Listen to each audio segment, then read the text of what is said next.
Welcome on into Falcons Today by Chat Sports. I'm your host, Matthew Peterson, and on today's episode, we're going to talk about the number one storyline in Atlanta, Michael Penix versus Kirk Cousins. Who should start moving forward? I've got my mind made up. I've had it made up for a few weeks now, so we'll unpack everything following this disastrous fourth quarter performance and the loss in Minnesota, a fourth straight loss. By the way, the Falcons with that loss are no longer in the playoff picture. They are now a game behind the Buccaneers. They do not control their own destiny. If both teams go undefeated or have the same record here on out, it will be Tampa into the playoffs. Now, if the Falcons win one more game than the Buccaneers, Atlanta does have the season series sweep, so they would have the tiebreaker. But they no longer control their own destiny. They went for an absolute shoo-in for the playoffs, leading the division for the first 13 weeks to trailing and now firmly on the outside with a playoff prediction probability at less than 30%. So before I open up on everything regarding the quarterback position, who do you think should start for Atlanta? Kirk Cousins or Michael Penix?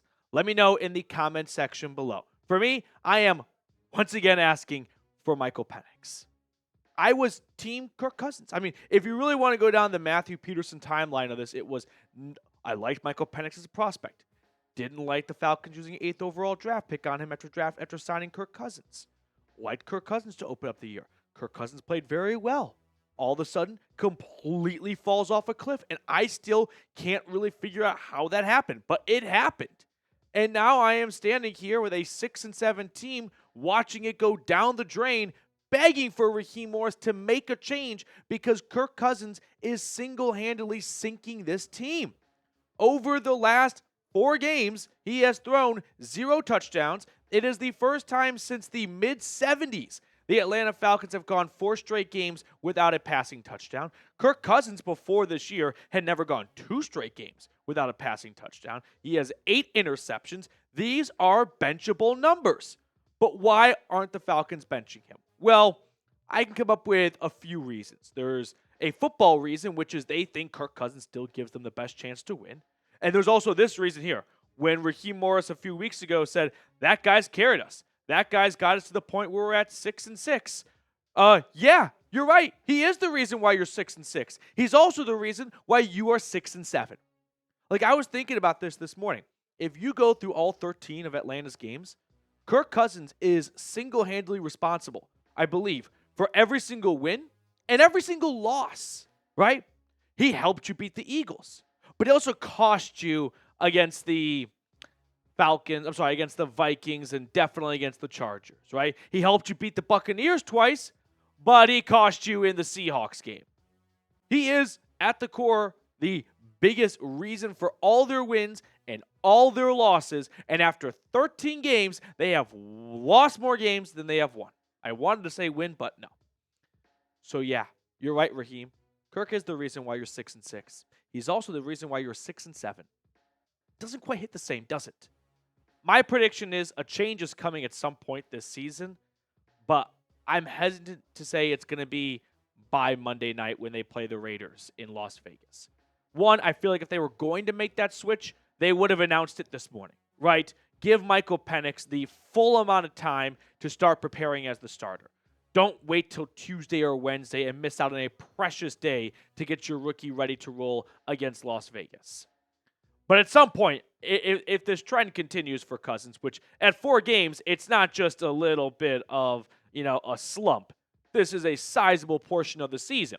This is 25% of the season. It's time to start looking at the guy you use the 8th overall pick on. Like, I think it was a little bit of a crime to use a 8th overall pick on Penix when you just signed Kirk Cousins and your defense desperately needed help. But the bigger crime is using the 8th overall pick on Penix and then not playing him. When you're 6-7 and your playoff hopes are slipping through your fingers and you've got a top 10 pick on your bench and you are too stubborn to turn to him because you don't want to own up to a $90 million mistake. And that's what it would be. When Kirk Cousins signed his contract with Atlanta, it included $100 million guaranteed. But $10 million of that $100 million would only be if he was on the roster for next season, 2025. So as things stand right now, it's a $90 million mistake. Those mistakes get people fired. Look at any other profession. You cost your company $90 million, you're probably walking out of the front door with a box in your hand and all of your belongings. So my guess is Raheem Morris and Terry Fontenot know, hey, lucky for us, we don't work in the oil industry where we don't get fired over this immediately, but we're going to put ourselves on razor thin ice. And one more slip up and we're gone. So we're going to stick by Kirk because as long as he keeps playing, we are not acknowledging that the entire signing was a mistake. And if you were to bench him in week 15, 14, 13 of his first year in Atlanta, that would be acknowledgement of, hand up, this was a bad move on our part. But they're going to continue to stick their head in the sand and try and act like Kirk gives them the best chance of winning, which that can't be true because he scored more touchdowns for the other team than his team in the last month. So I don't buy that whatsoever. This is a political move by Raheem Morris and Terry Fontenot to try and save face and not acknowledge that this was a colossal mistake.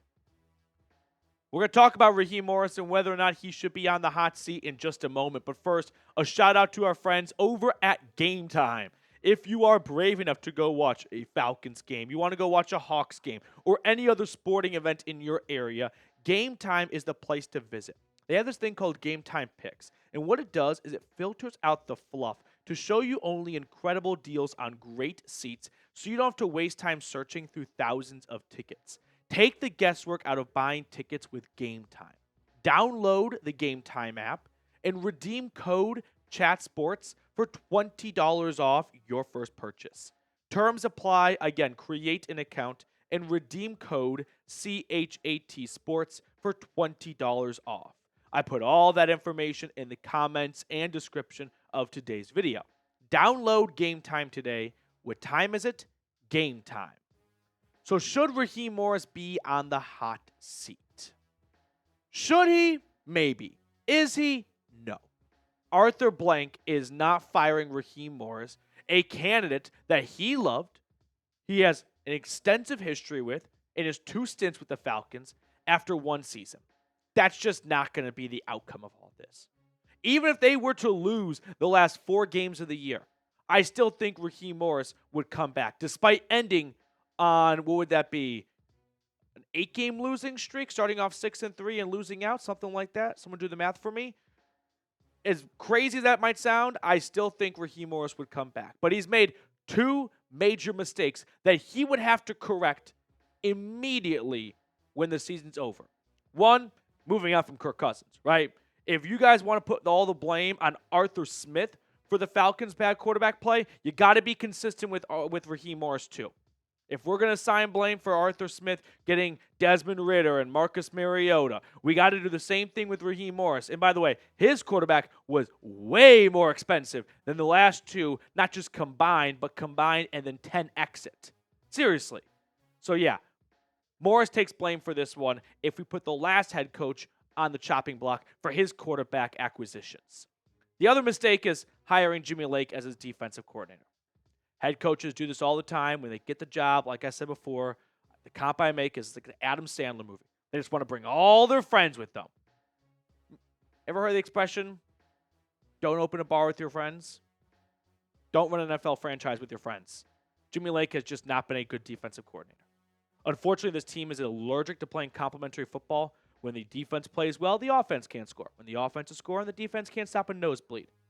But what we saw in Minnesota, 5 passing touchdowns from Sam Darnold, the Falcons put Sam Darnold in the MVP mix. If you put a quarterback like Sam Darnold in the MVP mix, heads gotta roll. So this was a big mistake, hiring Jimmy Lake. It's been a failure on defense. Got to move on from him after this year, and same goes for Kirk Cousins. But last week, almost 7 days ago on this channel, we talked about put Kirk Cousins aside for a moment. one big correction Atlanta has to make is their red zone offense. Like Sunday, they did a fine job of moving the ball down the field. They got a lot of yards in garbage time towards the end, but even before then, they were moving the ball pretty well in the first 3 quarters, right? It wasn't absolutely like pulling teeth. They were they're eighth now in total offensive yards, but they are bottom 5, bottom 10 in the red zone and goal to go. So you've got an offense that can't score a touchdown through the air, and when they finally get in the red zone, they have settled for 2 field goals on Sunday. And by the way, you have a kicker who is having a bad year. So I have zero faith in things improving if personnel changes are not made. I know the players are going to come out and say, we still believe in this. We got the right guys in this locker room. You've got an offense that can move the ball down the field. It can't score touchdowns, so has to settle for field goals, and they've got a kicker who can't kick field goals. Younghoe Koo, 74%. 5 for 8 from 40 to 49. I mean, overall, 5 misses from 30 to 49 yards this year. 5 misses. 5 must-make kicks. He's had some good moments. He's had some clutch moments. But 5 bad misses, 5 nearly gimme putts where they can say, pick it up and you miss it, that's 4 too many. It really is. So when you put all this together, I'm supposed to believe that things are going to get better simply by hoping and wishing. That's really what we have left to resort to. Just fingers crossed they figure it out magically. They're not. It's been 4 weeks of this. 1 or 2 weeks? Okay, right? They had the Saints game, 3 missed field goals by Younghoe Koo. Just a bad kind of break special teams. On the road, Darren Rizzi, interim head coach boost. We can kind of stomach that. They go to Denver. They play a good Broncos team, but they lost by 32 points. Wasn't competitive at all. But hey, that's 2 bad weeks. We're going into the bye, and we're going to reset. We're going to recharge, and we're going to come out of the bye and be ready to roll. They come out of the bye, and I could argue things are worse post-bye than pre-bye. I have zero faith. So let me turn it over to you. Will the Falcons make the playoffs? Yes or no? The Buccaneers have a slightly tougher schedule. Atlanta's got Raiders on Monday night, who are the worst team in the NFL. Giants the next week, who are the second worst team in the NFL. Playoff team in the Washington Commanders. And frisky team in the Carolina Panthers. To me, that kind of points to 2-2. I mean, the way they played, are we really going to put it past the Panthers to beat Atlanta? The Carolina Panthers were 40 yards away from beating arguably the hottest team in the NFL right now, the Philadelphia Eagles, on the road. I would not rule out them having the ability to go into Atlanta to close out the year and end on a high note with the way the Falcons have played this year. So yeah, this team is trending towards 2-2. This team is trending towards 8-9. Starting off the year 6-3 and ending with 8 wins. Complete and utter colossal collapse. Before we get on out of here, I do want to show some love to the Dirty Birds Club. Thank you guys so much for always being so supportive and so, patient with this team and sticking by us and hanging out with us all season long. We'll look forward to seeing you guys on Monday night for our Falcons-Raiders watch party.